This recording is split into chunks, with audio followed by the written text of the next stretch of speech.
पुढे अल्पमती बुद्धि हो, शीश पे रखो अपना हाथ। बोलिए सद्गुरु माता सुदीक्षा सुरेंद्र हरदेव जी महाराज की जय। निरंकारी राजमाता गुरुवचन अवतार की जय। प्रेमाने बोला बस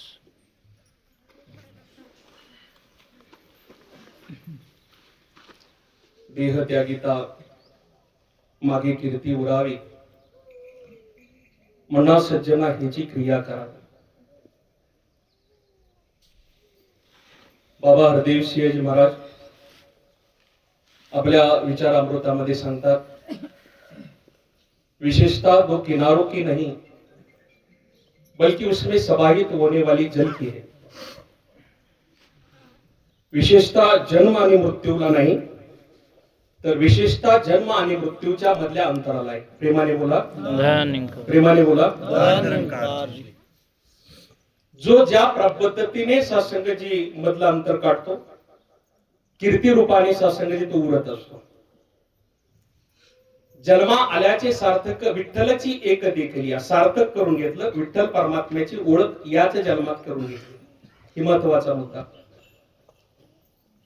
म्हणून जन्मा आल्याचे सार्थक सार्थक करून घेतलं, परमात्म्याचं दर्शन सद्गुरूच्या कृपेने आदरणीय आमचे महात्मा सुभाषजींनी प्राप्त करून घेतलं। ज्याचे आहे त्याला करावे पिंडदान, ज्याने दिलंय ना पिंड महाराज त्याला हे पिंडदान करून टाकावं। आणि असं जीवन सत्संगजी कृतार्थपणे सेवेमधून सत्संगजी ज्यांनी घेतलं ना महाराज, त्यांचे सुभाष महाराज तुमच्या सर्वांच्या मुखातून दासने ऐकलं। महात्मा सांगतात की जन्म ज्याच्यापासून आहे, जन्माचे ते मूळ पाहिले ते शोधून, जन्म घेणे लागे वासनेच्या पोटी, केले कर्म तैसे भोगा आले उपजले मेले ऐसे। ज्याच्यापासून उत्पत्ती आहे, ज्याच्यापासून सत्संगची जन्म आहे। ज्ञानेश्वर महाराजांच्या जीवनातला प्रसंग एक दासला आठवला। महावैष्णव ज्ञानेश्वर महाराज ज्यावेळेस समाधीस्थ होत होते आणि मुक्ताईच्या डोळ्यामध्ये पाणी होतं, मुक्ताई रडत होती आणि मुक्ताईला संबोधतात तिने माऊली सांगतात, मुक्ते रडू नको, हे उपजे आदित नाशे। हे उपजतं आणि नाश पावतं, जन्माला येतं आणि नाश पावतं, हे उपजे आदित नाशे। हे केवळ मायावशी दिसे, हे केवळ मायावशे। आणि ह्या मायावशनामुळे माझ्या डोळ्यातून अश्रू येणं साहजिक आहे। केवळ मायावशी दिसे, एरवी तत्वता जी वस्तू असे ना ती अविनाशी। मी अविनाशी परब्रह्म तत्व आहे, बाकी सत्संगाची मी काही पसारा। प्रेमाने बोला प्रेमाने बोला। म्हणून सत्संगाची ज्याच्यापासून निर्मिती आहे त्या अंशाला निर्माण करणारी जी चेतन शक्ती आहे, त्या मूळ तत्वाला एकदा का प्राप्त झालं मग काही शिल्लकच राहत नाही महाराज। आणि महात्मांनी आपल्या मूळ तत्वाची स्वस्वरूपाची जाणीव करून घेतली। म्हणून मुक्ति का हकदार वह होता है जो गुरु के ज्ञान के अनुसार जीवन जीता है। मुक्तीचा हकदार म्हणून याची देही याची डोळा, भोगू मुक्तीचा सोहळा। कशासाठी नरजन्म आहे महाराज सांगतात, नरजन्माची ज्ञाने सचिदानंद पदवी प्राप्त करणे एवढा अधिकार तोच नारायणी कृपावलोकनी दिला। की मनुष्याच्या जन्मामध्ये आल्याच्या नंतर नराचं नारायण होण्याचं भाग्य याच मनुष्य जन्मामध्ये, अन्य ठिकाणी नाही महाराज। मनुष्य जन्माची ज्ञाने सचिदानंद पदवी घेणे। महाराज आम्ही आलो कुठून? संत सांगतात आम्ही आलो कुठून? आम्ही वैकुंठवासी आलो याची कारणाशी, आणि बोलिले ऋषी मुनी साचे भावे भरताया। महाराज सांगतात कशासाठी आलो? झाडू संतांचे मार्ग, संतांचे मार्ग झाडाय आलो। पण आम्ही मूळचे कुठले? वैकुंठातले। आम्ही वैकुंठवासी आलो याची कारणाशी, आम्ही मूळचे वैकुंठ आहेत। महाराजांनी आता सांगितलं आम्ही मूळचे वालीवचे, कार्यक्रम संपल्याच्या नंतर वालीवला जाणार आहे। तसं आम्ही मूळचे कुठले आहेत? आम्ही मूळ, आमचं मूळ गाव हे वैकुंठ आहे। मग महाराज सांगतात वैकुंठ कुठे आहे? कुणी कुणी पाहिलं वैकुंठ? हात वर करा, प्रेमाने बोला। सगळे गंभीर झाले, अहो ज्ञान घेतलेले तरी हात वर करायचे। अहो ज्ञानदेवा पाठ हरी हाच वैकुंठ, जो तुम्हाला निराकार परमात्मा दाखविला ना तोच वैकुंठ आहे। म्हणून आम्ही वैकुंठवासी, मद निराकारा आकाराशी येणे, भक्ताच्या भक्तीचे ऋण फेडवाय। मी मूळ तत्वाने निराकार आहे, पण मी आकार धरला आणि माझं आकारातलं काम संपल्याच्या नंतर मी मूळ तत्वाने परत निराकारात विलीन होईल। नाही समजलं? अजून सोपं करून सांगतो. एक माताजी होत्या, त्या बाजारामध्ये गेल्या आणि बाजारामध्ये गेल्याच्या नंतर त्या कुंभाराला म्हटल्या, म्हणजे गाडगं केवढ्याला दिले? त्या माताजीला सासंगी कुंभार सांगितलं लागला 200 रुपयाला. म्हणजे जरा थोडं कमी करा. म्हणजे किती ला घेणार? म्हणजे 50 ला. अहो म्हणजे माताजी कळते का एवढा भाव कमी करतात का? एवढा भाव कमी करतात? तुम्हाला माहिती का गाडगं बनवायला काय काय लागतं? काय काय लागतं हे गाडगं बनवाय माहिती का म्हणले तुम्हाला? म्हणजे काय काय लागतं? म्हणजे माती आणावी लागते, माती चाळावी लागते, माती तुडवावी लागते, माती घडवावी लागते, माती बडवावी लागते आणि माती घडून तयार झाल्याच्या नंतर त्याला आकार येतो, त्याचं नाव गाडगं, मडकं, माठ.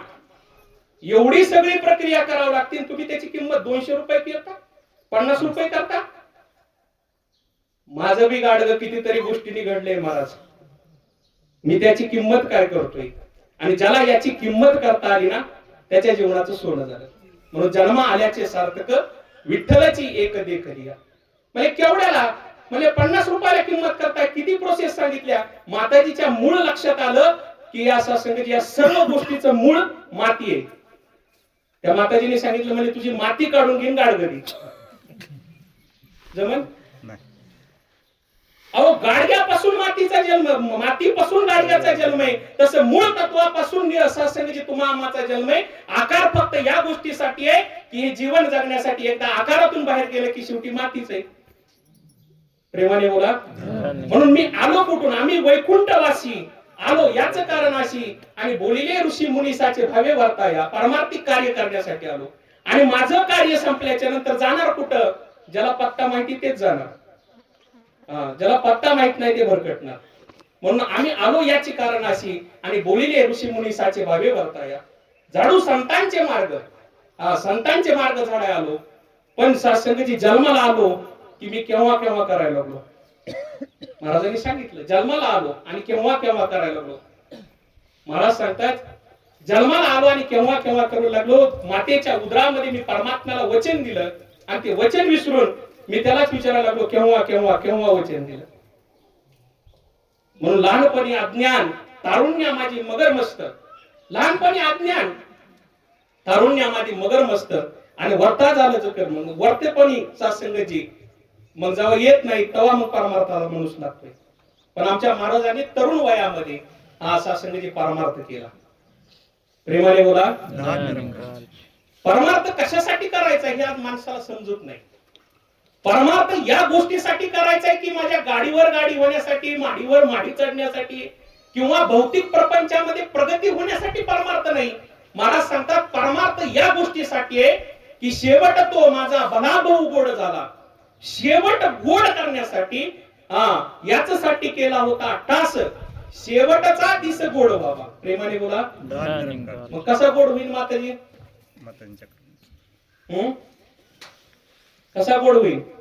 जीवनात सत्संगाची सद्गुरू असेल, संतांची संगत असेल तरच गोड होईल, नाहीतर गोड होणार नाही. एका माताजीने परवा दिवशी बोलवलं. म्हणजे महाराज आमच्या घरी मुख्यमंत्री साहेब यायचे, नीट लक्ष द्या बरं का. प्रेमाने बोला. म्हणजे मुख्यमंत्री साहेब यायचे. म्हणजे ठीक आहे, आभार आहे, चांगलं एक गोष्ट आहे. आणि म्हणजे मग मुख्यमंत्री साहेब आल्याच्या नंतर मी त्यांना माझी नाही का काही गोष्टी सांगणार आहे. मला चांगली गोष्ट आहे, वा वा छान. त्यांच्या घरी मुख्यमंत्री साहेब आले. त्यांनी आदरातिथ्य केलं आणि आदरातिथ्य झाल्याच्या नंतर मुख्यमंत्री साहेबांनी सांगितलं म्हणजे ताई काय मागायचंय ती मागा. आता कोण बसले पुढं? बोला की हो. मुख्यमंत्री. ताईंनी सांगितलं. मी बी म्हटलं ताई मागा पटकन, मुख्यमंत्री साहेबाला जायची गडबड आहे, मागा काय मागायचंय. ताईंनी गडबडीत सांगितलं. म्हणजे काय झालंय 3 दिवस खेपा घालते म्हणजे आधार कार्डाच्या ऑफिसला, आधार कार्डवरचा पत्ताच बदलत नाही. आता ते मुख्यमंत्री, त्यांनी एक फोन लावला अमित महाराज.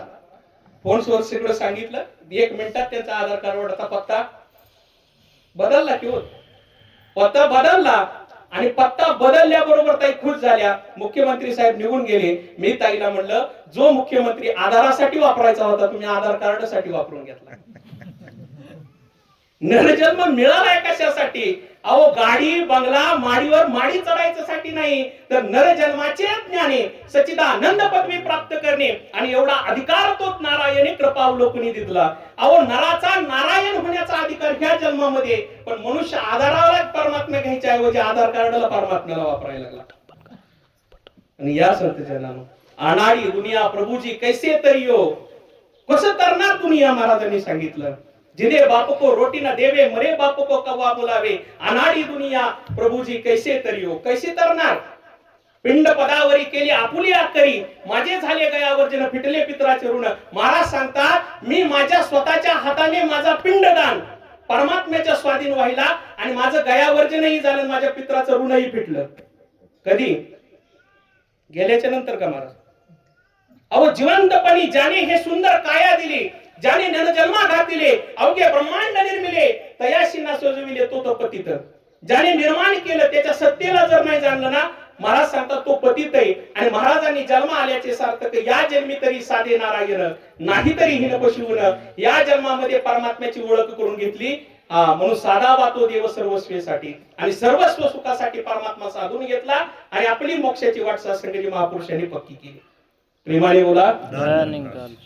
पण माणूस सत्संगाची आज तेवढ्या पुरता तेवढा विचार करतोय. शेख महाराज एखाद्याने सत्संगाची आपण बघतोय प्रसंगी, दुःखद प्रसंगी आपण ज्यावेळेस स्मशानभूमीमध्ये जातो, 10 मिनिटं माणसाला वैराग्य राहतं. अमित महाराज फार अवघड आहे, मनुष्य जन्म दुर्लभ आहे, असं होत नाही, वारंवार मनुष्य जन्म नसतो. आणि त्या स्मशानभूमीतून बाहेर पडलं, तुझं पोरग काय करतंय, ह्याची पोरगी काय करते, झालं का चालू. किती वैराग्य टिकलं, 10 मिनिटच. परत सावध व्हावा ना, सावध होत नाही. हे कार्यक्रम ठेवणं, हे अटास करणं, महापुरुषाला बोलवणं, अरे आम्ही सावध झालो तुम्ही सावध व्हा, सावध करण्यासाठी कार्यक्रम आहे. कारण मौत से किसकी यारी है, आज तेरी तो कल मेरी भी बारी है. प्रत्येकाला जायचंय महाराज तिथून, बरोबर का. पण तरीही सावध होत नाही. किती साधू संतांनी सांगितलं सावध झालो, सावध झालो, हरीच्या आलो जागरण, आम्ही सावध झालो. आणि जोपर्यंत सावध होत नाही महाराज, तोपर्यंत कळी काळाचा डाव चुकवता येत नाही. नाही समजलं. प्रेमाने बोला. एक सोपं उदाहरण देतो. एका सिंहाने मैत्री केली एका कोल्ह्याशीन गाढवाशी. एका सिंहाने मैत्री केली एका कोल्ह्याशीन गाढवाशी. आणि मैत्री केल्याच्या नंतर सत्संगाची ते म्हणले आपण पार्टी करू. पार्टी करायचं ठरलं. आणि पार्टी करायचं ठरलं, आता त्यांची पार्टी काही साधी असते का. त्यांनी काय केलं, एक हरण आणलं. गाढवाला सांगितलं तू व्यवस्थित वाटण्या करून घे, मी वापस आलो. सिंहाने सांगितलं. गाढवाने बरोबर 3 वाटण्या केल्या, समान समान 3 हिस्से केले, बरोबर 3 हिस्से केले. आता 3 हिस्से केल्याच्या नंतर बरोबर असे 3 हिस्से केले. आणि 3 हिस्से केल्याच्या नंतर सांगितलं पवारजी म्हणले, सिंह वापस आला, म्हणजे माझी कोणची वाटणी, म्हणजे मालक सगळ्या सारख्याच आहेत, उचला कोणची उचलायची ती. सिंहाला राग आला, कारण एखादा प्रतिष्ठित माणूस असेल त्याला सारखी वाटणी केल्यावर राग येतो. सगळं जातं पण प्रतिष्ठा जात नाही महाराज, लय अवघड आहे. म्हणजे माझी सारखी वाटणी, मला बी तिथंच बसविलं. आणि महाराज सांगतात मान पान दंभ चेष्टा ही तर आम्हा शुक्राची विष्ठा. म्हणजे सारखीच, म्हणजे हो मला तुम्हाला सारखीच वाटणी, मला तुझ्या लाईन मध्ये बसवतो. मागं पुढे बघितला, एक पंजा मारला, गाढव मेलं. आता वाटा वाढला. कोल्ह्याला सांगितलं एक काम करा, मी जाऊन येतो, वाटण्यासारखे घालून ठेव. कोल्हा म्हणलं ठीक आहे. कोल्ह्याने काय केलं, एक मोठा वाटा घेतला आणि एक छोटा वाटा ठेवला. तो वापस सत्संगात सिंह वापस आला, म्हणले माझी कोणची वाटणी, म्हणला मालक मोठा वाटा तुमचा, बारका वाटा माझा. म्हणजे का, म्हणजे आता माझ्या समोर बघितलंय ना मी समोर बघून मी जर चेतन होत नसेल तर माझं दुर्भाग्य. काळाची उडी पडेल बा जेव्हा, वाचविना तेव्हा देशीचा सौंदर्य, अनेक सोयरी भली भली, तुका म्हणे तुझं सोडविना कोणी, आणि एकाच कर पाण्या वाचून, एक तत्व नाम दृढ धरी म्हणा, आणि हरीशी करुणा येईल तुझी. महाराजांनी सांगितलं, एकाने प्रश्न विचारला, म्हणे महाराज परमार्थिक करणारा माणूस पण मरणार आहे आणि आम्ही पण मरणार आहे, तुम्ही पण मरणार आहे, परमार्थ करायचा कशासाठी. एवढं सुंदर जीवन आहे, आयुष आरामाचं जीवन आहे, हौस मौस करायचं जीवन आहे म्हणले. आणि कशाला म्हणले ते उगाच नाही नसलेला ताप, पण सत्संगला जाणं, आठवड्याला ताप करीत बसा म्हणले. उठली पिशवी की चालला महाराज. त्याला मी सांगितलं, बाबा तूही जाणार आहे ना आम्हीही जाणार आहे, पण जाण्याची क्रिया ही वेगवेगळी असते. जाताना वरबडून जाण्यापेक्षा सुखासुखी जो जातो खऱ्या अर्थाने त्याचं जीवन सफल होतो. म्हणून या संत जनाला आयुष्य सोसिले, कुटुंब पोसिले, काय हित केले माये बापा, फुकाटचा चाकर झाला शिप्राण्या, माझे माझे म्हणून वाया गेला. साधू संतांनी सांगितलं, माझ्या विठोबाचा कैसा प्रेम भाव आणि आपणच देव होय गुरु. हा गुरु झाला आणि समजायला लागला माझ्या विठोबाचा कैसा प्रेम भाव. किती कमवणार माणूस. सिकंदर राजाला एकाने प्रश्न केला, म्हणजे राजा, एवढ्या वाळवंटामध्ये एक वाटसरू उभा आहे, आजूबाजूला वस्ती नाहीये, आजूबाजूला लोक नाही, पूर्ण वाळवंट आहे, आणि त्या व्यक्तीच्या हातामध्ये एक पाण्याची अर्धा लिटरची बॉटल आहे. म्हणजे तुला तहानीने तू एकदम व्याकुळ झालाय, अतिशय व्याकुळ होऊन तुला पाणी पिल्याशिवाय पर्याय नाही. त्यावेळेस त्या समोरच्या हातात ते नाही का पाण्याची बॉटल बघून तू काय करशील? म्हणजे काय नाही, त्याला 10-15 मुद्रा देईन. नाही म्हणले, त्याने विभागणार नाही, ते एकच आहे, त्याच्याकडे बाटली बी एकच आहे, त्याला पण तहान लागलेली, तू काय ठरविशील? म्हणजे मी त्याला 100 मुद्रा देईन.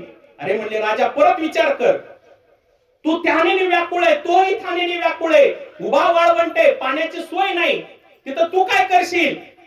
विचार कर. विचार करी म्हणा, विचार कर. आणि जोपर्यंत विचार करणार नाहीस ना, तोपर्यंत हातात काहीच प्राप्त होणार नाही. ज्याने जन्माला घातलेले अवघे ब्रह्मांड निर्मिले, विचार कर, कुणी निर्माण केलं, कुणी चालते, चाले हे शरीर, कोणाची असत्य, कोण बोलवी तो हरिविन, चालवी ऐकवी एक नारायण, आणि जयाचे भजन प्रेमाने बोला.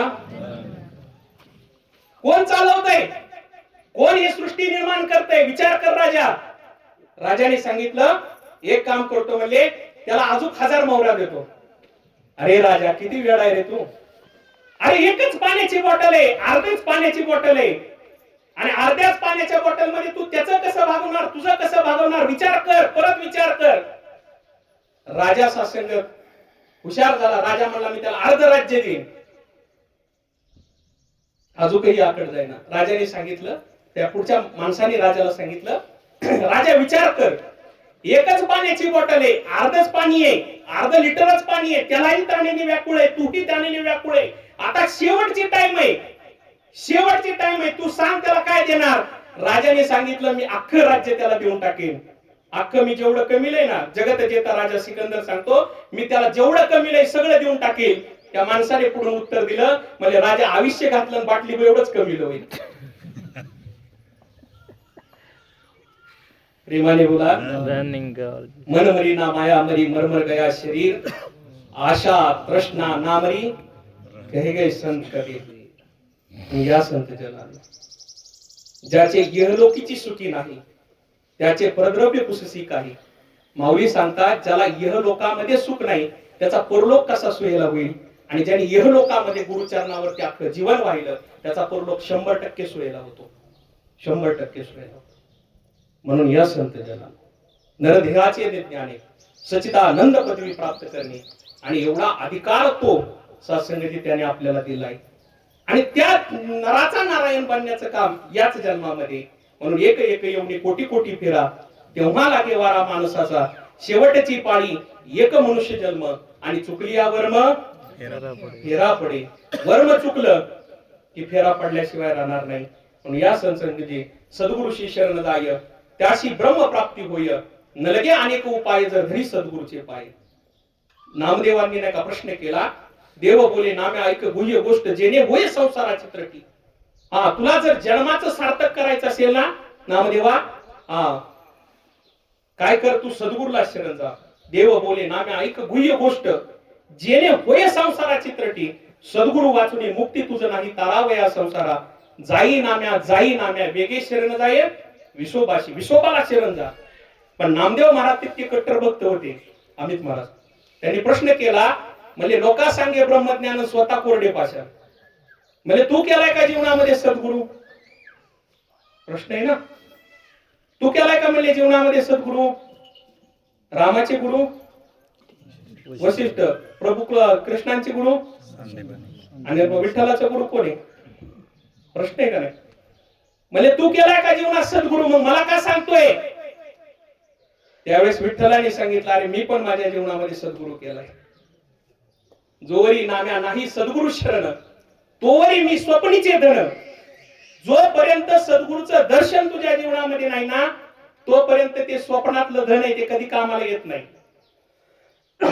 प्रेमाने बोला, प्रेमाने बोला. स्वप्नातलं धन आहे ते कधी कामाला येत नाही.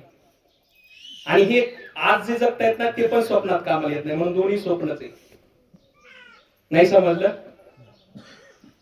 एक शेठ रात्री झोपला, 4 वाजता त्याला स्वप्न पडलं आणि त्यांनी नाही का पैसे मोजायला चालू केले.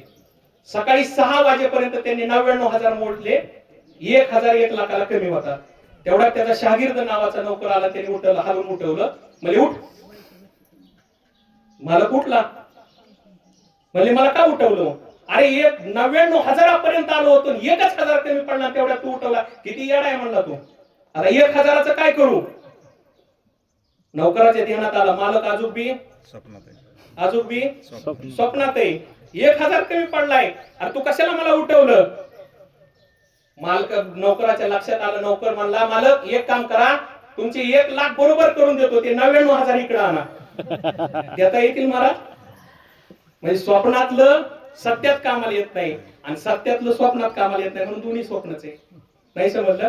एखादा राजा निद्रिस्त अवस्थेत आहे, शेजारी पाण्याचा मोठा तांब्या भरून ठेवलाय आणि झोपीत त्याच्या पाठीमागे वाघ लागलाय, तहानेने व्याकुळ झालाय, पाणी पाणी करतोय, पण शेजारीच पाणी उभं आहे ना. स्वप्नातलं जसं नाही का प्रतीतीमध्ये सत्यामध्ये कामाला येत नाही, तसं सत्यातलं बी स्वप्नात कामाला येत नाही. म्हणून दोन्ही स्वप्नच आहे. अवतार जगत हे स्वप्नची सारे, एकची सत्य हरी आहे. या स्वप्नामध्ये जोपर्यंत जागा होत नाही ना, तोपर्यंत सत्याच्या मूळ अस्तित्वाची जाणीव मनुष्याला होत नाही. तोपर्यंत स्वप्नच त्याच्या जीवनाचं सार राहील. स्वप्नच बघतोय आणि जोपर्यंत स्वप्नातून जागा होणार नाही. म्हणून उठा जागे वारे आता, स्मरण करा पंढरीनाथा. आता जागण्याची वेळ आहे, उठण्याची वेळ आहे. आता तरी पुढे हाची उपदेश, नका करू नाशा आयुष्याचा. अरे सकलांच्या पाया माझे दंडवत, आपापले चित्त शुद्ध करा. काय शुद्ध करा? महाराज सांगतात, हित ते करावे, देवाचे चिंतन आणि जन्म आल्याचे हित करून घ्या. आणि जोपर्यंत हिताची गोष्ट कळत नाही, तोपर्यंत हित नावाचा प्रकार जीवनामध्ये समोर येत नाही. म्हणून हित कशात आहे? महाराज सांगतात, ज्यांनी जन्माला घातले, ज्यांनी ब्रह्मांड निर्माण केले, जोपर्यंत त्याला ओळखलं नाही, तोपर्यंत जन्माचे हित होत नाही. प्रेमाने बोला, तोपर्यंत जन्माचे हित होत. प्रेमाने बोला. आपला प्रश्न तिथं चाललाय. नामदेव रायाने प्रश्न केला, म्हणजे तू केलाय का गुरु? त्यावेळेस नामदेव रायाला भगवंत उत्तर देतात, हो म्हणजे मी पण सद्गुरु जीवनात केलाय. म्हणजे कोण तुझा सद्गुरु? महाराज सांगतात, संत माझे गुरु, मी त्यांचा चेला आणि जयाने माझ्या नामाचा उद्धार केला. संत हे माझे गुरु आहेत आणि म्हणून संताविना प्राप्ती नाही, ऐसे वेद देती ग्वाही. संताशिवाय प्राप्ती नाही, म्हणून हरी प्राप्तीशी उपाय. धरावे संताचे ते पाय, तेने साधती साधने, तुटती भवाची बंधने. हरी प्राप्ती करून घ्यायची ना, महाराज सांगतात संतांच्या चरणावरती जा. हरी प्राप्तीशी उपाय, धरावे संताचे ते पाय, तेने साधती साधन आणि तुटती भवाची बंधन. भवाचं बंधन जर तोडायचं असेल, बंधन मुक्त जर व्हायचं असेल ना, तर येणी जन्मी तरी मज ओळखावे, येथेची उतरावे आणि नाहीतरी जोडावे नरक यातनेशी. या जन्मामध्ये येऊन माझी ओळख कर आणि संतांच्या पायाला लाग. तुझा जन्म आणि मरणाचा बेडा मी चुकून टाकेल. प्रेमाने बोला. नाही समजलं? भागवतात सुंदर दृष्टांत आलाय. गजेंद्र नावाचा नाही का हत्ती आहे आणि गजेंद्र एका शीतल जल नर्मदेच्या स्नानाकडे गजेंद्र निघालाय. गजेंद्राच्या पाठीमागे गजेंद्राची पत्नी मेहुणी आणि गजेंद्राच्या पाठीमागे त्याची 2 लहान लहान मुलं. गजेंद्र पुढे चाललाय आणि गजेंद्राला वाटलं की आपण काहीतरी नाही का मेहुणीची थट्टा करावी. आयुष्यात माणसाला वाटतं कधीतरी थट्टा करावी. म्हणून त्यांनी काय केलं, त्या नदीच्या डोहामधलं नाही का त्यांनी काय केलं, थोडं शीतळ जल पाणी घेतलं आणि मेहुणीच्या अंगावर टाकलं. मेहुणीच्या अंगावर टाकल्याबरोबर मेहुणी म्हणली, वा दाजी भारी बर का, लय स्प्रे मारता तुम्ही. आणि माणसाला माहिती, स्तुतीप्रिय माणूस नसला ना त्याचा 100% घात होतो. स्तुती माणसाला लय लागते. त्यांनी स्तुती केली. तो इतका भुलला महाराज, इतका भुलला, तो आजूक ढवात पुढे गेला. म्हणून नको नको म्हणा गुंतो माया जाळी, काळ आला जवळी ग्रासवया. काळाची उडी पडेल बा जेव्हा, तेव्हा स्तुती कामाला येणार नाही. कोण कामाला येईल? जो कामाला येईल त्याला पाहिलंच नसलं तर तो कामाला कसा येईल? ज्याचं नाव घेतोय पण त्याचं गावच माहित नाही, तो कामाला कसा येईल? गजेंद्र आतमध्ये गेला, गजेंद्राचा पाय मगरीने धरला. गजेंद्र मेवणीला म्हणला, कृपा करून मला वाचव. ती म्हणली, दाजी मी आता तर तरुण आहे, मी कशी येऊ? लक्ष द्यावा. सोडविना तेव्हा देशीचा चौधरी अनेक सोयरी भली भली. पुढे लेकरांना म्हणला, पप्पा ते म्हणजे आम्ही लहान आहे. बायकोला म्हणला, म्हणजे तुम्ही गेलात तरी चालेल, पण ह्या मुलांचं बाळाचं संगोपन मी करायला मी पाहिजे ना म्हणले. गजेंद्र पार डोहामध्ये अत्यंत आतमध्ये गेला. खोलवर त्याचा पाय मगरीने वळून घेतला. आणि गजेंद्राला मग लक्षात आलं, कारण जिथं सगळे पर्याय संपतात तिथं एक पर्याय मनुष्याच्या जीवनात राहतो, पण पहिलाच पर्याय तो प्राप्त केला तर अनेक पर्याय कार्याची गरज लागत नाही महाराज सांगतात. म्हणून जन्म आल्याचे सार्थक विठ्ठलाची एकदी केलिया. म्हणून एक वेळ नैनी पाहावा मग जाईजे भलत्या गावा. एक वेळ नैनांनी पाहायचाय, एक वेळ नैनी पाहावा मग जाईजे भलत्या गावा. आणि विठोबा आहे रे जवळा, लांब नाही महाराज, विठोबा आहे रे जवळा मग आठवाल वेळोवेळा. महाराज सांगतात आठवाल वेळोवेळा, पण पाहिला तर नाही, पाहिला तर नाही. आणि मग गजेंद्राच्या लक्षात आला आता कुणी पर्याय कामाला येणार नाही. मग गजेंद्राने काय केलं, परमात्म्याचा धावा केला. आणि परमात्म्याचा धावा करताना त्यांनी काय केलं, एक लांब अशी सोंड केली, एक कमळाचं फुल तोडलं. आता तिथं वाहण्यात कसं व्हायचं, कुठं व्हायचं हे सांगायला कुणी विधी तज्ञ पंडित तिथं नव्हता. पण त्याच्या लक्षात आलं, शुद्ध ज्याचा भाव झाला नाही दुरी देव त्याला. शुद्ध करणाने अंतकरणाने जो सद्गुरूला आणि परमात्म्याला संताला शरण जातो, महाराज सांगतात त्याला दुसरी विधी करण्याची गरज लागत नाही. म्हणून तद्विधीने प्रणिपातेन पक्षती सेवया उपदेशांती ज्ञानम ज्ञानीम तत्वदर्शना. ही सगळ्यात मोठी विधी आहे. तत्वाचं दर्शन घेतलं त्याला दुसऱ्या विधी करण्याची गरज पडत नाही. हा विधी सगळ्यात मोठा आहे. आणि हा विधी ज्याच्या जीवनामध्ये आला, महाराज सांगतात त्याला कुठल्याही करण्याची गरज पडली नाही. तसं त्या गजेंद्राला कुठलीही विधी करण्याची गरज पडली नाही. त्याचा भाव शुद्ध झाला आणि त्याने एक कमळाचं फुल तोडलं आणि भगवंताला अर्पण केलं. नारायणाने सासंगजी आपल्या धामावरून निघले. आणि नारायण धामावरून निघल्याच्या नंतर लक्ष्मीने विचारलं, कुठं? म्हणले मी चाललोय. ती कहे लक्ष्मी, हा कहे गजेंद्र. आणि त्या ठिकाणी नाही का नारायण आले. आणि नारायण आल्याच्या नंतर नारायणाने सासंगत आपलं सुदर्शन नावाचं चक्र काढलं. आता या सुदर्शन चक्राचा अर्थ पहा. सु म्हणजे उत्तम, आणि ज्याच्या जीवनात उत्तम दर्शन आलं त्याला सुदर्शन झालं. त्याची पहिलीच मान कापली, नंतर मान कापायची गरज नाही. म्हणून मरणाही आधी राहिलो मरोनी मग केले मनी होत तैसे. महाराज सांगतात मरणाच्याही आधी आम्ही मरून राहिलो, म्हणून मरणाची भीती आता आमची संपून गेली. म्हणून सुदर्शन नावाचं चक्र काढलं, मगरीचा मान कापले आणि परमात्मा आपल्या धामाला निघून गेले. मला वेळ कमी आहे. परमात्मा आपल्या धामाला निघून गेले. गजेंद्रही त्यांच्या पाठीमागे धामावरती निघून गेला. आणि गजेंद्राने पाहिलं तर मगर पहिल्याच खुर्चीवरती, पहिल्याच बाकावरती बसली होती. गजेंद्राच्या लक्षात आलं नाही. गजेंद्र म्हणला, ज्याच्यासाठी विरोध केला, ज्याच्यासाठी दोघं लढलो, ज्याला मारलं आणि तो विरोधकच पहिल्या बाकावर आणून ठेवला, हे बरं नव्हे, हे बरं नव्हे, हे बरं नव्हे. ते गजेंद्राच्या काळात ना देवेंद्राच्या वेळी ते म्हणजे बरं नाही, बरं नाहीये, बरं नाही, बरं नाही म्हणजे त्यालाच पहिल्या बाकावर आणून ठेवलं. त्यावेळेस त्याने उत्तर दिलं, नारायणाने उत्तर दिलं, म्हणजे तू माझा शहाणा भक्त आहे ना? म्हणजे हो. तू माझा चांगला भक्त आहे ना? म्हणजे हो. म्हणजे तू माझा ऐकतो ना? म्हणजे हो. मग जो माझ्या संतांचे भक्ताचे पाय धरतो मी त्याला पहिलं पंत्रीपद देऊन टाकतो. लक्षात आलं ना? गजेंद्राने पाय कुणाचा धरला? मगरीचा.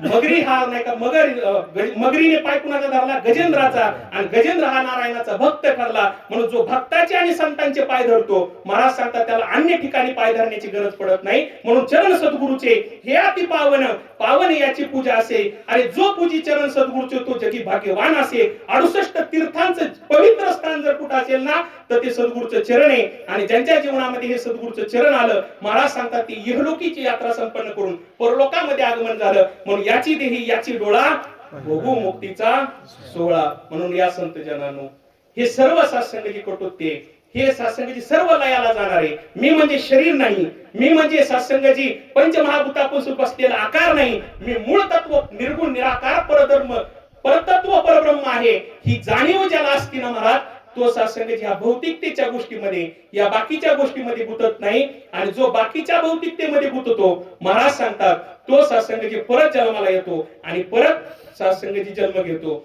आणि म्हणून सत्संगी किती बाऱ्या जन्मा यावे, किती बाऱ्या व्हावे फजित, पण ज्याला कळलं आपलं मूळ स्वरूप निराकार परमात्मा आहे आणि तो निराकार परमात्म्याचं ध्यान करतो, खऱ्या अर्थाने तो मोक्ष आणि मुक्तीचा हकदार होतो. म्हणून या संत जनन आदरणीय आपले महात्मा त्या मूळ तत्व परब्रह्माचं ज्ञान घेऊन सद्गुरूच्या कृपेने नित्य प्रति सत्संग सेवा सिमरनाशी जोडून होते. या परिवाराने सत्संगचे सुंदर कार्य या लोखंडवाडी गावामध्ये केले. आमचे महात्मा वीरजी, हे सर्व परिवार वीर परिवार, आणि या परिवाराचे हे कार्य अविरत पर्यंत चालू राहावं आणि निरंतर यांना या सद्गुरूचा आशीर्वाद प्राप्त व्हावा. आणि या जन्माचं सार्थक सत्संग जे या परिवाराने करून घेतलंय, जे आमच्या महापुरुषांनी करून घेतलंय, त्या आलेल्या सर्व नातेवाईकांनी सुद्धा त्या जन्माचं सार्थक करून घ्यावं. आणि जन्म आल्यानंतर सत्संग जे महात्म्याने मूळ परमात्म्याची ओळख सत्संगात करून घेतली, ती ओळख या ठिकाणी आलेल्या सर्व मानव परिवाराने करून घ्यावी. वेळ आपल्या जागेवरती पोहोचलाय. वेळेच्या आव्हानाने दास याच ठिकाणी क्षमा प्राप्त होईल. सद्गुरू माता सुदीक्षाजी महाराज यांच्या चरणी प्रार्थना. आपल्या परिसरातील बातम्या पाहण्यासाठी चॅनलला सबस्क्राईब करा, व्हिडिओला लाईक करा आणि बेल आयकॉन दाबायला विसरू नका.